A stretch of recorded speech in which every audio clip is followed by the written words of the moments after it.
En tout cas, donc par exemple, pour recadrer une maladie, il y a un thérapeute aux États-Unis, je l'ai vu dans le bouquin, c'est Bandler et Grinder qui parle d'un thérapeute en Californie qui a des résultats extraordinaires avec les anorexiques. Il a 80% de résultats positifs. Et ça, c'est mesurable puisqu'une anorexique, quand elle dépasse, quand elle retrouve un poids normal, ou je ne sais pas combien c'est un poids normal, ça peut se mesurer le pourcentage alors que le pourcentage de bien-être, c'est peut-être un peu plus difficile à mesurer, mais ça au moins c'est quantifiable. Et donc quand il y a quelqu'un qui a 80% de réussite alors que d'autres personnes sont plutôt à 30, 40 ou je ne sais pas combien c'était le pourcentage, ça peut être intéressant de voir qu'est-ce que cette personne fait, puisque ça c'est très PNListe. Hein. Il dit que c'est quoi son secret. Et le secret de ce type, c'est un psychologue ou psychiatre, je ne sais pas. Il travaille dans une clinique et en fait, il fait venir la famille et il dit aux gens on va commencer par faire quelque chose. Je veux que il fait venir l'adolescente. Les anorexiques, c'est à 95% des filles. Et il fait venir l'adolescente avec ses parents, son frère et sœur et tout ça, la famille. Et il dit, ils mettent de la nourriture salée, sucrée dans la pièce. Et il y a des glaces sans thym.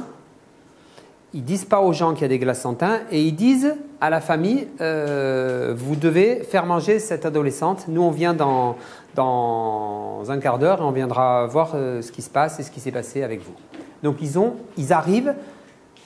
Toute la famille est convoquée et ils ont un premier exercice à faire avant qu'il y ait quoi que ce soit. Et l'exercice, c'est ça. Et en fait, ils regardent qui c'est qui cherche à faire bouffer l'adolescente et qui c'est qui protège l'adolescente. Donc, ils apprennent en un quart d'heure énormément de choses sur la structure familiale et le mode de fonctionnement.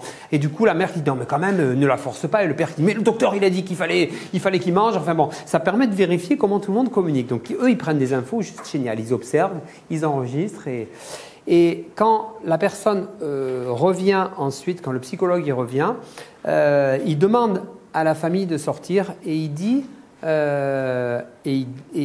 à l'adolescente, il lui dit en fait, cet exercice-là, on était derrière des glaces sans thym et on était plusieurs à avoir observé ce qui vient de se passer.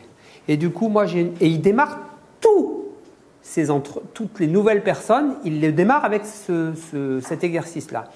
Et voilà la question qu'il pose et il dit « Je voudrais savoir depuis quand est-ce que tu as inventé ce stratagème pour que ta famille elle s'occupe de toi ?» La situation est recadrée d'entrée. Ce n'est donc plus un problème d'anorexie, c'est un problème de communication dans la famille. Lac ! Avec ça, on part complètement sur une autre piste.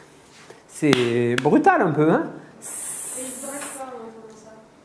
Il dit ça à la jeune et il lui dit même pas, il sous-entend, donc il fait une présupposition, c'est ça qui est puissant. Il lui dit depuis combien de temps est-ce que tu fais ça pour qu'on s'occupe de toi dans ta famille? Donc c'est plus une maladie, c'est plus un symptôme, c'est je cherche à ce qu'on s'intéresse à moi et c'est brillant parce que c'est probablement le cas. C'est ça qui est génial, c'est qu'il est un peu brusque le truc, hein. Donc voilà comment.